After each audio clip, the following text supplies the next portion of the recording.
All right. Now in, I believe it's 1993, Warner Brothers and Lorimar merged. Is that correct? It was before then. I think it was 1989 is when they, 1989 was the year that Warner Brothers Studios, Warner Brothers Inc., bought Lorimar. Okay. And the funny thing is, right at that point in time, and Warner Brothers already had a TV division run by Harvey Shepard. He used to be a very successful executive at CBS. And Disney at that time was courting me to come work in their TV division, okay, to run their TV division. And I remember a very funny story where I had breakfast with Jeffrey Katzenberg at a Jack in the Box in Burbank, because we couldn't be seen, you know. At 7:30 in the morning, the only other two people were two homeless guys, you know, and Jeffrey and me, Jeffrey drinking Diet Coke and me drinking coffee. And so Disney was recruiting me at that point when we had gotten bought by Warner Brothers. And I figured, you know what, it would be an easy exit because they're going to have two TV divisions. That's not going to work out so well. So I thought, you know, and Disney did ultimately make me an offer, and, you know, and then I went to see Bob Daly. And he absolutely wouldn't let me go. And I sort of pleaded with him. I said, look, Bob, you have your own television group. It's Harvey Shepard. They're a good group of guys. You know, you're going to mold these together. You know, you don't need me. I believe in contracts, and people who have contracts have to live up to them. And he wouldn't let me go. He wouldn't let me go. Anyway, to make a long story short, he ended up like a year or two later basically bringing Warner's under Lorimar, getting rid of the Lorimar name, so we became Warner Brothers. We became Warner Brothers sometime, I think it was a little before 93, because it was sort of a blur between 89 when they bought us and when I left in 1995. But a very creative and, you know, we had a pretty amazing run during those 6 years. Well, now, they held you there, but again, you seem to make the most of the opportunities that were created. Well, Warner Brothers was a wonderful place to work. I would venture to say, at that point in time, it was the best studio by far to work for. Bob Daly was, number one, a former CBS executive, just a wonderful boss to have. He really let me run my division. He was supportive. It was a great lot. It was really a very good time for me to be working there with him, and you know, and I over the course of time, you know, it was my old Lorimar team. My team had worked together, you know, and a lot of them are here today at CBS. You know, it was, Warner Brothers was a great place. It was a great facility. I was working for great people, and it was a very productive time creatively as well. So it, you know, one of my favorite times of my life.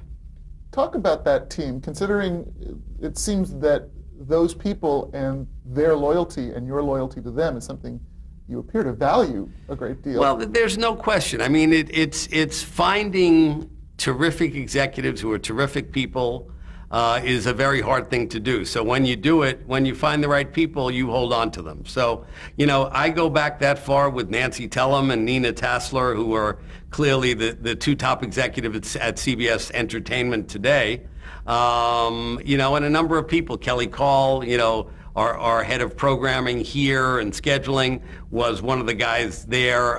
You know, so there have been a lot of people who have stayed together for a long, long time. And that, you know, it's important to me, loyalty and teamwork, and, you know, it served me well. And by the way, it's a two-way street, you know.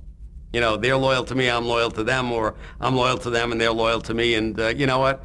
It's something that I've always believed in, that if people feel secure where they're working, their performance is so much better. The people who are in political atmospheres or atmospheres where they're afraid for their job are only about 50% productive, because the other 50% they're watching their back, and you know, it's not a good way to be. So you know, I got a great team. They're great people. They work very hard. You know, and we've had a lot of success together.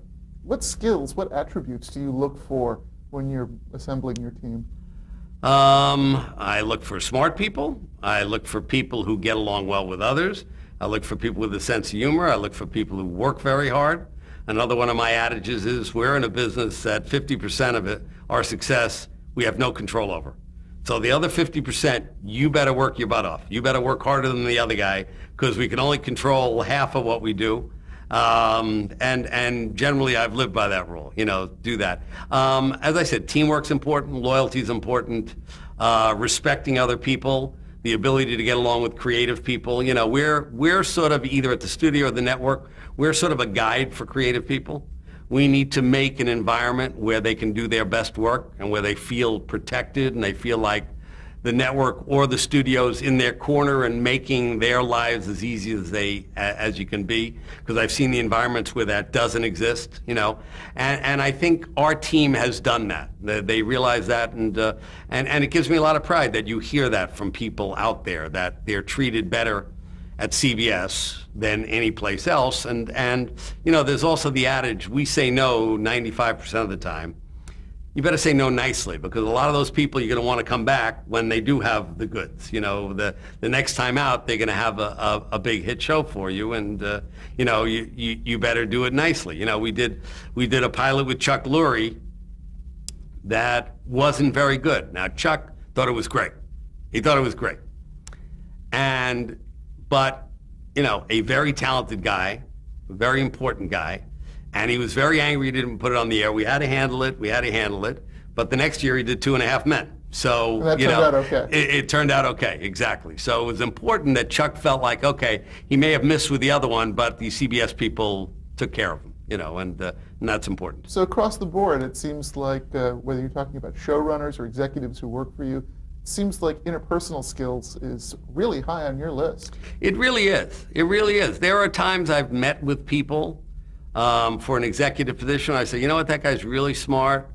He has all the skills, but I don't want to see him every day. For whatever reason, whether you call it chemistry or whatever. I like my team. It's not that we have dinner together 3 nights a week. We don't, but I like seeing them. I think good work happens that way, and a lot of good decisions are made in hallways. All right, let's talk about some of the good decisions. There's a couple of really notable ones at Warner Brothers, historically good ones. Let's start with Friends. Take me just through the odyssey of developing Friends. It started when I was hiring the head of comedy development. Lady who was head of comedy development left to go raise a family, so I was looking for a head of comedy development. And there was a young guy over at Fox at the time who was the number 2 person in comedy development, and he never said very much because his boss always did all the talking. But I was impressed with him. I liked his instincts. So he and I went out for breakfast one day, and I got to know him, and I thought he was a terrific young executive, and his name was David Gianellari. So I hired David, and the first thing David said was, we got to hire Kaufman, Crane, and Bright. And I said, who the hell's that? I didn't know who they were. I really didn't. He said, they're doing that show at HBO, the one where they put the movies, I'm blanking on the name. Dream On. Dream On, thank you. Dream On. And, it's partially scripted, but they're really clever and they're wonderful writers. Great. So that was like the first task that David wanted. He had a relationship with Kaufman and Crane from off-Broadway in New York. So they came in, we met, we liked them very much. And we tried really hard. We were competing with Disney to get them to sign with our studio. And I remember having a conversation with Nancy Josephson, who was their agent, still is, and made the pitch for Warner Brothers. I said, look, we get more shows on the air than anybody. We get more shows on the air than Disney, which we did at that time. And I said, do you want the extra 10 cents, because they always offered more money than we did, or do you want the extra $100 million? So we convinced them to come with us. They proceeded to do a show over at CBS, which didn't work right away, first year out, but they were terrific to work for, and I'm working with David Crane right now on a series. But they were really fun, they were creative, etc. So year 2 of our deal, they had 2 comedy ideas. So we proceeded to pitch them at Fox and at NBC. The interesting thing was the Friends idea was going to be the Fox show. It was younger, it was hipper, Fox was... Only the Fox people wouldn't put up a penalty for it. They wouldn't put up the penalty. So they took the other show. NBC, which was slated to get the other show, paid the penalty and got Friends. So it's a very interesting thing. For $150,000, Fox missed that opportunity. By the way, it does happen all the time at all networks, in fairness, but it happened to them. And the other one, and they shot this other pilot at the same time, and it was sort of a high school comedy about a young high school guy, and it was an interesting idea that never quite came together. And then we went, and then Friends happened. Now, the casting process of Friends was very difficult. They were very specific types. NBC had certain people they had in mind that we didn't necessarily like, but anyway, it was... But Kaufman and Crane didn't write those parts with any actors in mind. No, nobody in mind. Wow. Nobody in mind. I mean, it's hard to think of now when those people are so indelible, but I won't mention the names of who the cast could be. I'll do it off camera later. But who it almost was, and the process on every one of them was very interesting. It didn't look like we were going to be able to get Jennifer Aniston because she was doing a show for Sony for CBS. Now, fortunately, the guy who ran Sony Television, John Feldheimer, is one of my best friends. Now, it was clear that CBS didn't like the Jennifer Aniston show, the show called Muddling Through. They had already announced it was going to be on in the summer. So technically, he still had a hold on her. I said, John, do me a favor. I need her for this pilot. If your show goes on the air and is a big hit, I'll have to take her out of the pilot and give her back. And it was frankly because of a relationship that he did that. To this day, he regrets. He said, I could have gotten 1% of the profits of that show, which would have meant a lot of money, and you would have given it to me. I said, you're probably right. So that's how Jennifer Aniston got that role. The funny thing was when it appeared she wouldn't get that, she couldn't get out, we tried to get someone else for the role, who I'm blanking on their name, but the other girl on Friends. Lisa Kudrow? No. Courtney Cox. Courtney Cox. Oh. Duh. I can't believe I forgot Courtney. So Courtney Cox was managed by Bernie Brillstein, and she really wanted the role of Monica. And we said, she's really more right for Rachel. She should read for Rachel the Spoiled. And to her credit, she said no. She said, I'll read for Monica. I'll either get that or I won't. And this is before Jennifer came in. She came in. Everybody said, no, you're not getting her. And she hit a home run. She hit it out of the ballpark. And she got that part. Matthew Perry, very funny story on him. Jeff Sagansky at that time at CBS ordered maybe the worst pilot that I've ever been involved in my life. It was Paul Sands starring as a talking dog. Okay? It was the stupidest idea. And by the way, I called up Sagansky, and I was at Warner Brothers at the time, and I said, you sure you want to order this pilot? This is a dumb idea. He said, yeah. I said, I'm not going to deficit a nickel on this show. I said, you give me whatever you want, and I'll shoot it for that. Okay? So anyway, it was about this dog and the woman who was his owner, right? But the dog was played by a human being, okay? And the dog was sort of in love with the woman because it was a real man. Anyway, she had a jerky boyfriend played by Matthew Perry, right? So he was in this other pilot that was horrible. The pilot was as bad as I thought it would be. But here comes this actor who I didn't really know very well, named Matthew Perry, and we brought him in because we saw him do that thing to read for Friends, and that's how he got that role. So the casting process was unbelievably interesting. NBC, I still remember the note, does it have to be in a coffee shop? Diners are popular because, by the way, their number one show at that point was Seinfeld, so they wanted us to shift that to a diner. We fought to get it on Thursday night. Obviously they had a lot of options, but they're glad they listened, and the rest is history. Out of the box, huge hit. Huge hit. First we out of the box, both Friends and ER, same year, same network, same night, both big hits. By the third week, they were both they were off to the races. Huge. Now let me ask you something. Testing, focus Yes. group testing. How much did that factor into NBC getting behind, well, we'll talk about ER in a second, but certainly Friends. Friends, I don't remember the testing. ER, I remember it because it became a bone of contention for us in NBC, where they eventually, because ER was like the highest testing pilot I have ever seen in my life. It was a grand slam home run. NBC disputed some of our results initially in that. So testing, once again, testing's important today. It's especially important if it's very high or it's very low.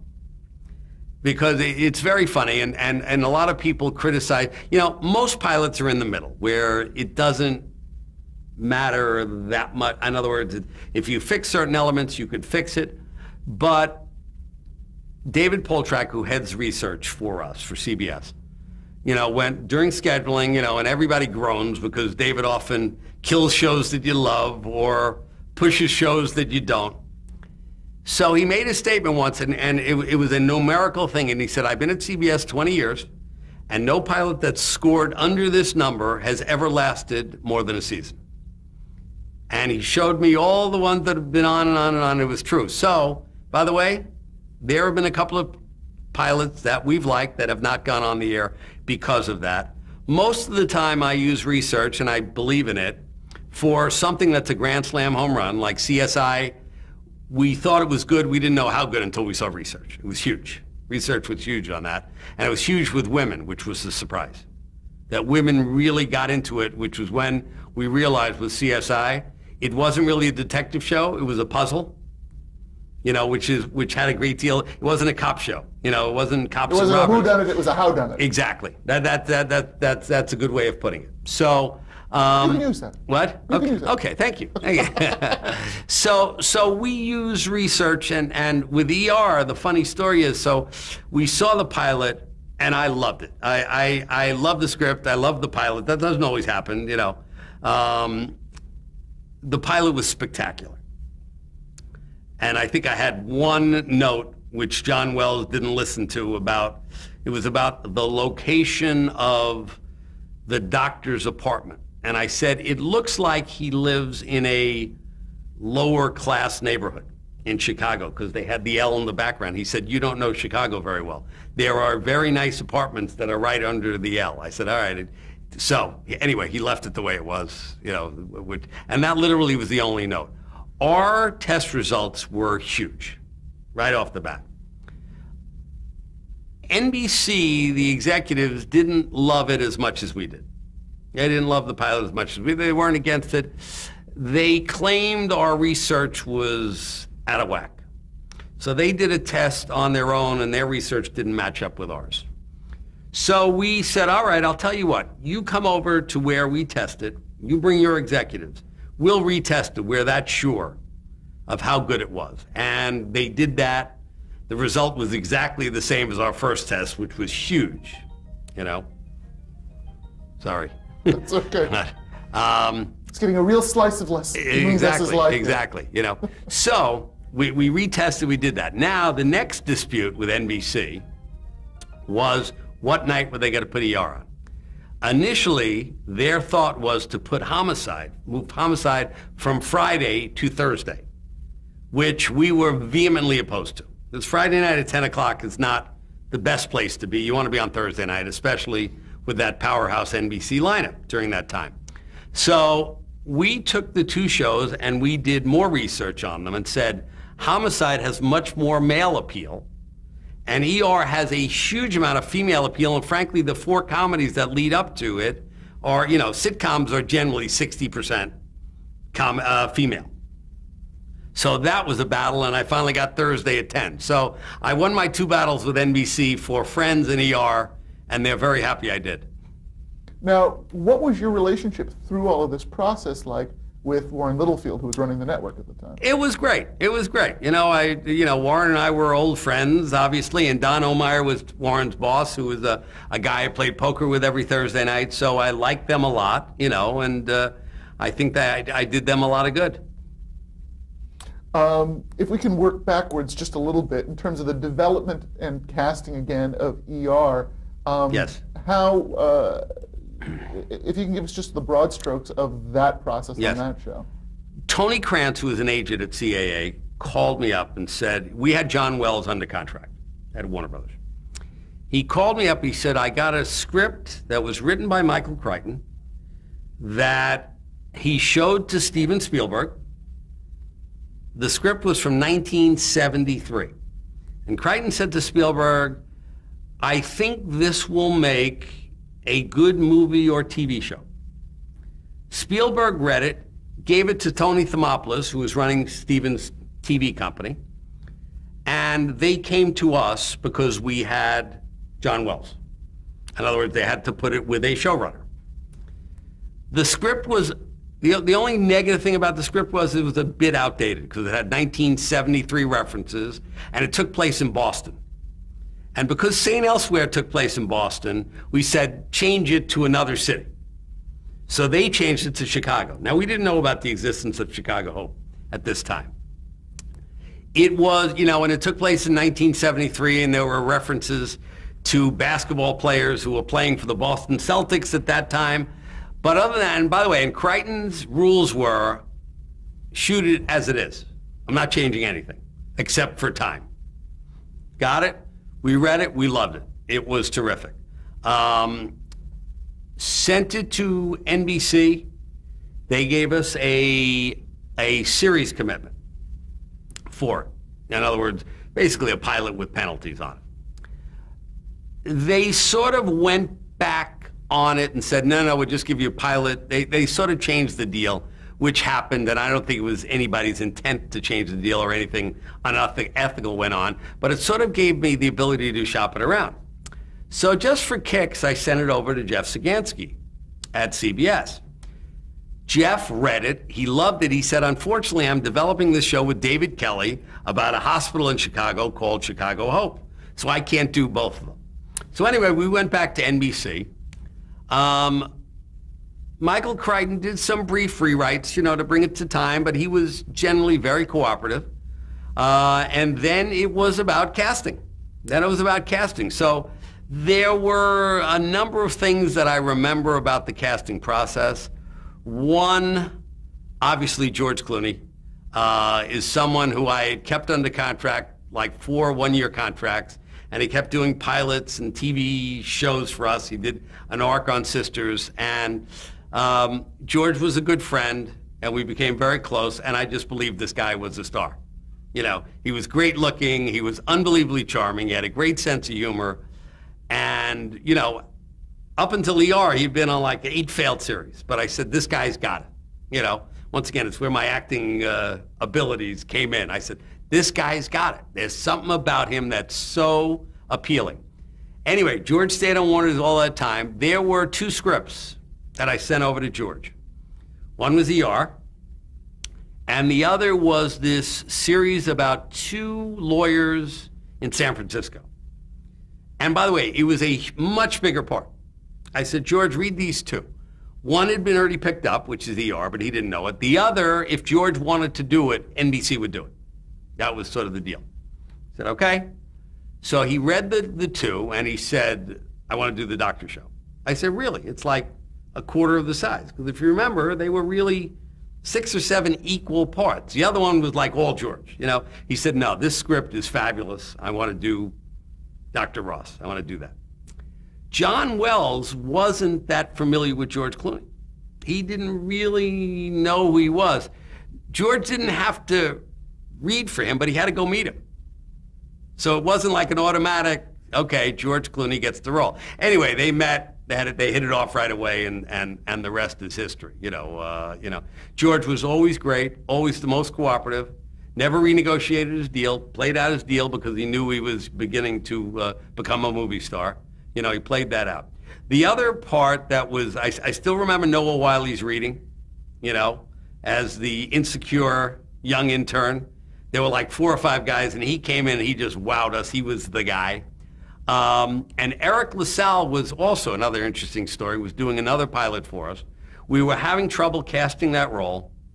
We went over to NBC with an actor who was a decent actor, and I won't remember. I won't mention his name. I do remember what it was.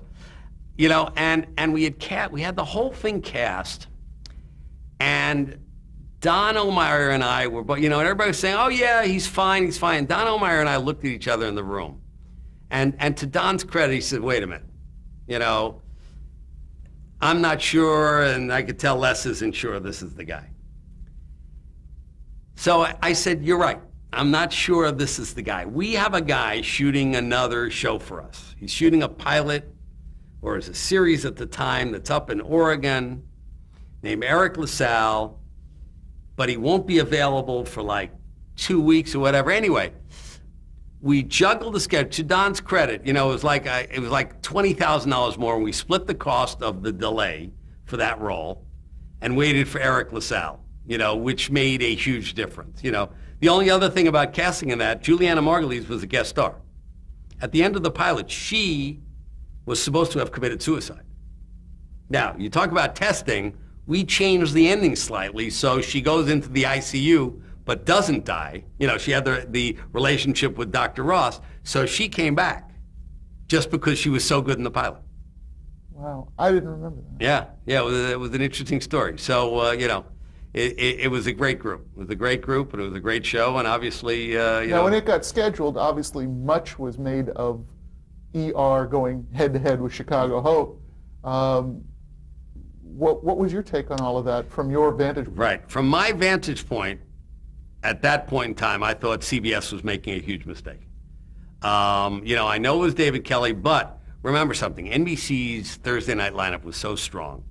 NBC was going to have at least an 8 to 10 share point advantage going into the show. I also knew, you know, by the way, I respect David Kelly immensely. I knew his show would be great. When I knew what our show was, when I saw the pilot, I said, nothing's going to beat this. I haven't seen the other one. I didn't read the other one. Nothing's going to beat this. The ER pilot was the best pilot I had ever seen, no less being involved in my life. Across the board.